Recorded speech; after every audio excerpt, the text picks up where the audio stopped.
तो हमारे टॉपिक का नाम है पार्लियामेंट। पार्लियामेंट को बेसिकली ना लेजिस्लेचर का पार्ट बोला गया है। हाँ, अब ये नया वर्ड आ गया लेजिस्लेचर।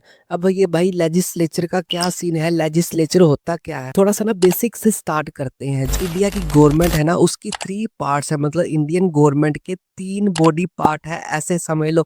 सबसे पहले आता है लेजिस्लेचर, उसके बाद दूसरा पार्ट है executive and last part is the judiciary. जैसे हमारी बॉडी के बहुत सारे पार्ट्स होते हैं, अगर एक पार्ट भी मिसिंग है तो काम खराब हो जाएगा।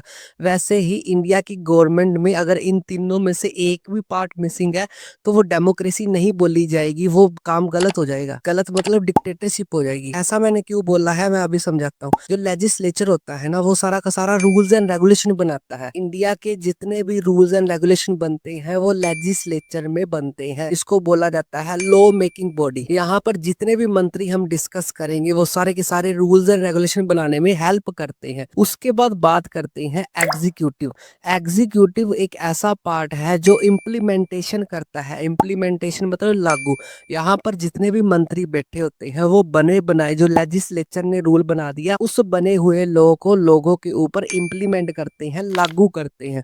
And last part is a judiciary. Judiciary क्या करती है, अगर किसी ने कोई रूल तोड़े हैं या लॉ तोड़े हैं उसको सजा देती है। यहाँ पर सारे इंपॉर्टेंट जजेस बैठते हैं। तो हम डिस्कस किसको करने जा रहे हैं, लेजिस्लेटिव में पार्लियामेंट को। इस वीडियो में हम सारा का सारा लेजिस्लेटिव के ऊपर फोकस करेंगे। हाँ भी रूल्स एंड रेगुलेशन इंडिया में कैसे बनते हैं और इंडिया की पार्लियामेंट में कैसे काम चलता है, वो सारा का सारा मैं आपको एनिमेशन के साथ समझाऊंगा। आई होप ये बेसिक स्ट्रक्चर आपको अच्छी तरह समझ आ गई। चलो, इंडिया के 3 बॉडी पार्ट हमने देखे हैं। एक रूल बनाता है, एक पार्ट रूल्स को इम्प्लीमेंटेशन करता है, लागू करता है, एंड जुडिशरी लास्ट पार्ट जो है सजा देता है। बेसिक समझने के बाद हम डिस्कस करते हैं अब पार्लियामेंट के बारे में।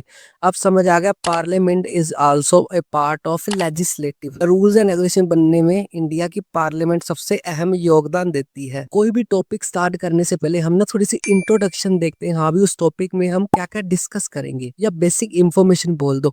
तो सबसे पहले पार्लियामेंट की स्ट्रक्चर देखेंगे। हाँ भी पार्लियामेंट की स्ट्रक्चर क्या होती है। आप कोई भी एग्जाम दे रहे हो, आपको स्ट्रक्चर के ऊपर क्वेश्चन बन सकते हैं जो यहाँ से आपके कवर हो जाएंगे। जो इंडिया की पार्लियामेंट है ना, उसकी स्ट्रक्चर कुछ ऐसी है। पार्लियामेंट 3 चीजों से मिलके बनती है।